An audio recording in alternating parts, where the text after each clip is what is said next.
Hi guys, it's Audrey, and today I am about to work on doing my kitchen, the counters and the backsplash in here. This stuff is very old.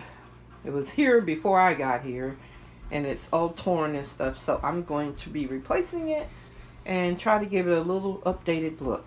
This is going to be my before picture, and then I'll show you the process after I'm done. I'm actually using this color. It's kind of like what I had in the bathroom, but this is like it's like a tan color. I'm not using this because it's kind of wrinkly and I don't have a way of getting it spread out, but I'm gonna use something similar to this, so I'll be back when I'm done with the process. And I like using this because on the back of it has the grid lines, so you can basically, line everything up and cut it like it's supposed to be and get it done for a cheap price. But I'll be back to show you my finished product.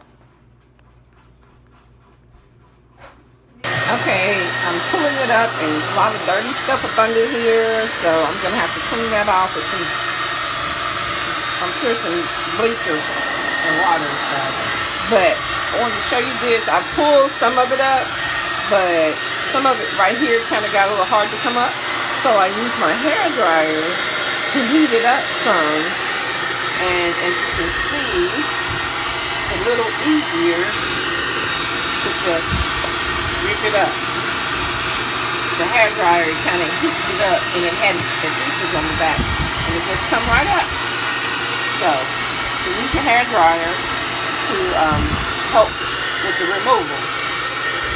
Okay, I'm on the other side of the sink, and at first I was looking to see, because the other side looks pretty good even after I took everything up and cleaned it. It's stained a little bit, but it actually looks pretty good. But this side, it's all cut up where you can, I guess people before me cut up the counter instead of using a cutting board or cutting in the sink or whatever. But anyway, I'm taking this up, and I have my hair dryer over there, and I'm using it to loosen this up and pulling the rest of it off. And I'm going to clean this side, and then I have to do the side over there by the stove, and I'll be done. So I'm probably going to finish taking it all up, get it all cleaned out, and then reinstall the other part.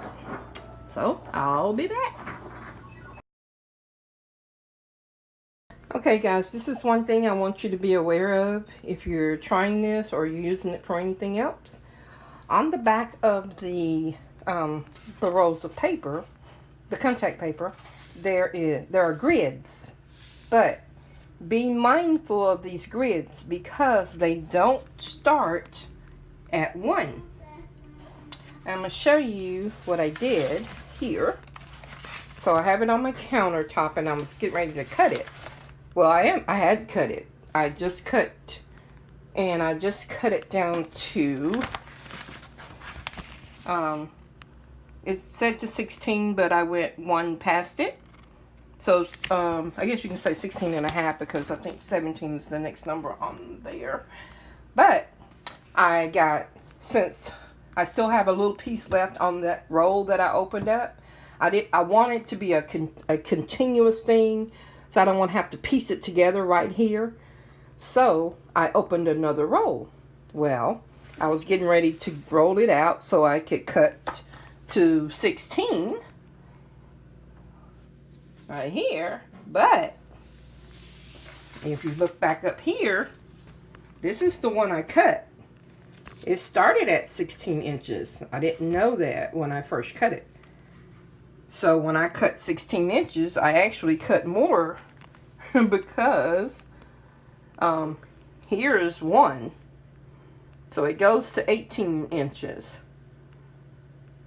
So, and then it starts over again at 1. So, me thinking that this is 16, I mean, I knew it was more because of how long it is. But if I thought it started at 1. I didn't even look at it. I just cut it. So you have to make sure, because this one started at 16, but this next one that I opened starts at 8. So I'm going to need to put it up against here and then roll it out and see how far does it actually come and what number I'm going to end up with.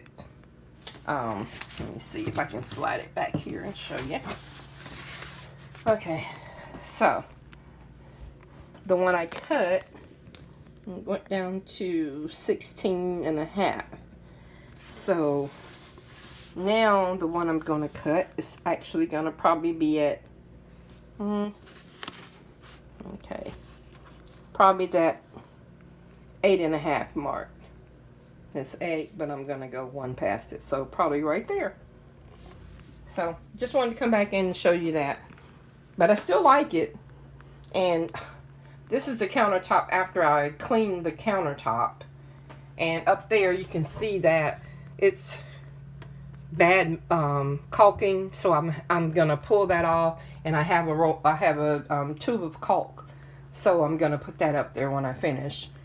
But this is what the counter looks like. Actually, it looks pretty good. It looked better than it did with that. It looks better now than it did with that ugly paper on it. And so this is the paper that I'm covering it with. And this is the actual counter. And this is the paper that I'm putting on it.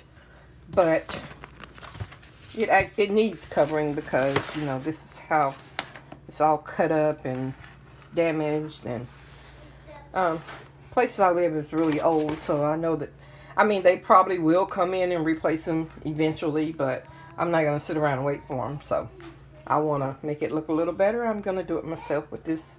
This is a cheap way of doing it, and it's easy to just pull it off. But let me get back to work. Just wanted to tell you about that. And I just discovered something else. My yardstick is actually the length of this countertop. Didn't even know it. So I have an easier way of cutting now. Okay, don't pay attention to my dirty dishes in the sink. I've been working on this all day and I had time to wash these few little dishes yet, but I will. This is my finished product.